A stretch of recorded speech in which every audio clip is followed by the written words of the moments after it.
नमस्कार दोस्तों, Mithilanchal express channel में आप सभी का एक बार फिर से बहुत बहुत स्वागत है। उक्त जमीन खाली करवाने गए सीओ इंद्राशन शाह के साथ हुई धक्का मुक्की।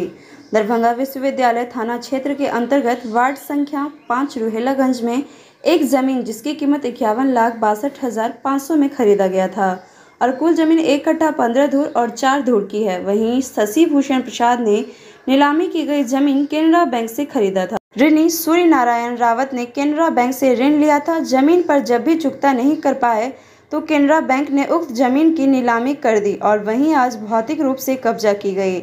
जमीन को खाली करवाने के लिए सदर सीओ एवं भारी मात्रा में पुलिस बल वहां पहुंची और इसी बीच काफी नोकझोंक भी हुआ और इसके बाद सूर्य नारायण रावत पिता भूपेंद्र कुमार रावत ने शशि भूषण प्रसाद पर जानलेवा हमला कर उसे जख्मी कर दिया और इसके साथ ही साथ सदर सीओ के साथ भी धक्का मुक्की की गई और इसी उपरांत 3 लोगों को थाना के विश्वविद्यालय थाना की पुलिस टीम के द्वारा गाड़ी में बिठाकर सभी को थाना लाया गया और आगे की कानूनी कार्रवाई हेतु वही शशि भूषण प्रसाद ने लिखित आवेदन भी दिया कि मेरे ऊपर जानलेवा हमला इन तीनों लोगों के द्वारा किया गया।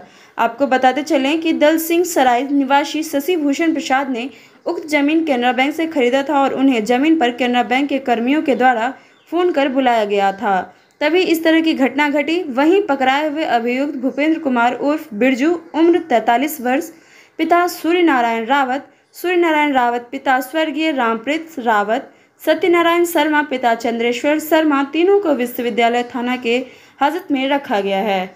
तो दोस्तों, ये था हमारा आज का अपडेट और इसी के साथ हम लेंगे आपसे विदा। साथ ही दरभंगा की लोकल खबरें एवं दरभंगा एयरपोर्ट से जुड़ी हुई तमाम खबरों के लिए आप हमारे चैनल के साथ बने रहें। साथ ही अगर आप हमारे चैनल पर नए हैं तो चैनल को सब्सक्राइब कर लें, साथ ही वीडियो को लाइक शेयर जरूर करें। शुक्रिया।